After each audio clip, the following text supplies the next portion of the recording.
Décoration sur façade avec Revit Architecture 1. Alors, chers abonnés, nous allons entrer dans la modélisation des éléments d'architecture liés à la décoration et à l'embellissement de nos projets avec Revit Architecture. Donc, comme vous voyez dans le titre, là, il s'agit de la première vidéo parce que nous allons faire plusieurs vidéos concernant la décoration et la modélisation des éléments décoratifs avec le logiciel Autodesk Revit, et cela doit se faire selon les exigences des abonnés. Donc, sans toutefois tarder, la première modélisation que nous allons faire dans Revit Architecture sont des compléments de toiture. Vous voyez par exemple au niveau des murs pignons, les murs pignons sont les murs qui donnent la pente au niveau de la toiture. On a cette décoration-ci sur la façade. Donc, il s'agira dans cette vidéo comment modéliser cette décoration avec le logiciel Revit Architecture. Donc, avant d'aller plus loin, je vous invite à vous abonner à la chaîne. Si vous êtes déjà abonné, merci par avance. Mais si vous ne l'êtes pas encore, je vous invite vivement à vous abonner et d'activer la cloche de notification pour ne manquer aucune publication, car je publie constamment des vidéos sur cette plateforme.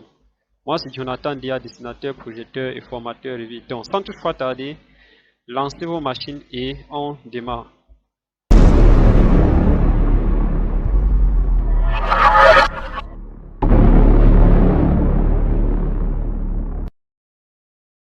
Alors, une fois le logiciel Revit Architecture lancé, nous allons venir dans les projets là, on va sélectionner nouveau et nous allons choisir un gabarit architectural. Une fois sélectionné notre gabarit architectural, on a accès à l'interface utilisateur du logiciel Autodesk Revit. Ok. Donc, la première des choses à faire lorsque on lance notre logiciel, c'est d'abord paramétrer les unités. Raccourci clavier UN. On a accès à ces petits carnets et on choisit nos unités. Bon, de préférence, j'aime travailler en centimètres. Puis on valide. Et la deuxième des choses, c'est de paramétrer nos différents niveaux. Vous voyez que si par exemple, nous venons donc dans l'arborescence, dans la palette arborescence du projet là, et nous sélectionnons les élévations, on a par défaut dans Revit deux niveaux, niveau 1 et niveau 2. Alors, la différence entre ces deux niveaux, c'est de 4 mètres, c'est-à-dire 400 centimes. Ce que nous allons faire, c'est que nous allons venir au niveau 1 là, nous allons renommer ça, on va appeler ça, bon, dallage. Ok, et le niveau 2, on va appeler cela toiture. On valide et on règle la différence de niveau entre ces deux niveaux-là à 3 mètres, c'est-à-dire 300 centimes. Une fois cela fait, nous allons nous placer au niveau, dans les plans de tâches, au niveau du dallage. Alors, dans cette zone-là, nous allons modéliser d'abord une petite maison sur laquelle on va créer notre décoration de façade. Donc, dans l'onglet architectural, je sélectionne mur. Dans le style le type de mur, je vais choisir les génériques 150. Et au niveau de la contrainte, parce que là, vous avez une barre qui vous donne toujours le mode de conception de nos murs. Donc, nous allons venir dans les contraintes là, nous allons choisir que la toiture, c'est-à-dire notre mur va quitter du niveau dallage à la toiture et nous allons faire une conception par axe, c'est-à-dire selon l'axe du mur et on n'a pas de décalage. Une fois cela fait, nous venons là, on modélise notre petite maison. Là, là, là. Bon, ce qu'on va faire, on va créer un décrochement de 3 mètres sur cette façade. Et ensuite, nous venons donc faire ceci.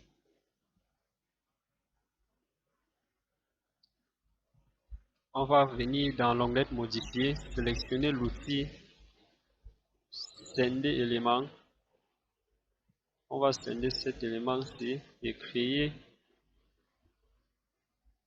un raccordement entre ces murs et ces murs, pareil de ce côté. Une fois cela fait, nous pouvons le visualiser en 3 dimensions. Donc lorsque vous faites des modélisations dans Revit, veuillez toujours voir comment se présente votre projet après la modélisation 2D. Donc veuillez toujours vous placer dans une vue 3D pour avoir l'aspect un peu plus réaliste. Vous voyez là au niveau de la barre d'état, on a le style visuel. Nous allons sélectionner le mode réaliste. Voilà. Donc une fois cela fait, nous revenons donc dans les élévations. Si je sélectionne par exemple la façade là, vous voyez, on va se mettre au niveau plan toiture. C'est-à-dire dans la toiture là, on a ceci. Et nous allons modéliser notre toiture selon ce plan. Il peut arriver que vous arrivez à ce niveau-là, vous ne voyez pas les murs que vous avez modélisés par avance dans le plan d'allage. Alors, à cet effet-là, qu'est-ce que vous faites? Vous venez donc dans la palette propriété, vous voyez là, niveau en fond de plan. Si je viens là, je sélectionne aucun et j'applique, je ne vois plus mes murs.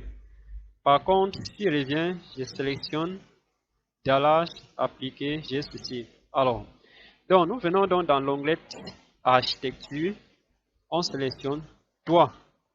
Et dans toit, on va sélectionner l'outil toit par tracé. Donc, je viens donc dans la palette barre d'outils modélisation là, on sélectionne le modèle ligne et on donne un décalage de 70 centimes par rapport à notre mur.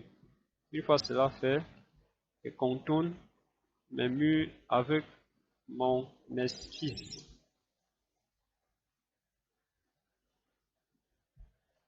Et je valide. Si je me place donc en 3D, j'ai ceci. Maintenant, ce qu'on va faire, c'est que nous allons venir au niveau de notre toiture là, créer une décoration d'après notre présentation. Donc, ce qu'on fait, c'est que on double-clique sur la toiture et les deux les deux segments qui donnent le modèle de toiture au niveau du décrochement, on sélectionne ces deux segments-là et on décoche la pente. Une fois décoché la pente, on a ceci. Bon, ce que nous allons faire, c'est de venir faire un CTRL Z. Vous pouvez toujours faire un CTRL Z comme tous les logiciels. C'est de sélectionner les deux barres, donner une pente, mais sélectionner plutôt cette barre-ci là et annuler sa pente. Une fois cela fait, voilà, on obtient ceci. Donc, pour créer notre décrochement, qu'est-ce que nous allons faire? Nous allons sélectionner d'abord tout notre mur et venir dans attacher au sélectionner. Une fois sélectionné notre mur, nous allons venir dans attacher haut et bas et sélectionner notre toiture. Et nous voyons que cela, tous nos murs s'attachent automatiquement sur nos toitures. Alors après cela, nous allons sélectionner une vue correspondant à notre décoration qui est ici la vue sud. Pardon. Alors une fois sur la vue sud, nous allons venir dans l'onglet architecture et sélectionner composant. Dans composant, on va sélectionner composant in situ. Et dans composant in situ, nous allons sélectionner toit. Parce qu'il s'agit d'un complément de toiture. On sélectionne et OK. On valide. Une fois que nous sélectionnons cela, vous voyez que automatiquement que l'interface, la barre des menus de Revit change automatiquement. Et vous n'avez plus les éléments d'architecture comme les murs et autres. Donc ce qu'on va faire, c'est que on va venir dans l'onglet créer là, sélectionner le motif d'extrusion. Et quand on sélectionne extrusion, on a ce petit carnet là qui s'affiche et nous demandant de choisir un plan. Donc ce qu'on va faire, c'est que nous allons valider OK et on va sélectionner par exemple ces murs de façade. Une fois cela fait, qu'est-ce qu'on fait? On va venir donc modéliser la forme de notre décoration. Donc, on a ceci. Après cela, on valide. Une fois validé, je peux me permettre de le placer au niveau toiture et je fais un alignement, c'est-à-dire je sélectionne, je viens dans la barre de modification, là je sélectionne l'outil aligner, je sélectionne cette face et cette face de ma modélisation extrudée. Après cela, je valide. Lorsque je valide, je reviens en 3D. Vous voyez, on a notre décoration à ce niveau-là. Donc, voilà le principe de modélisation de notre élément décoratif avec Revit Architecture. Donc, c'est très simple, il n'y a rien de compliqué.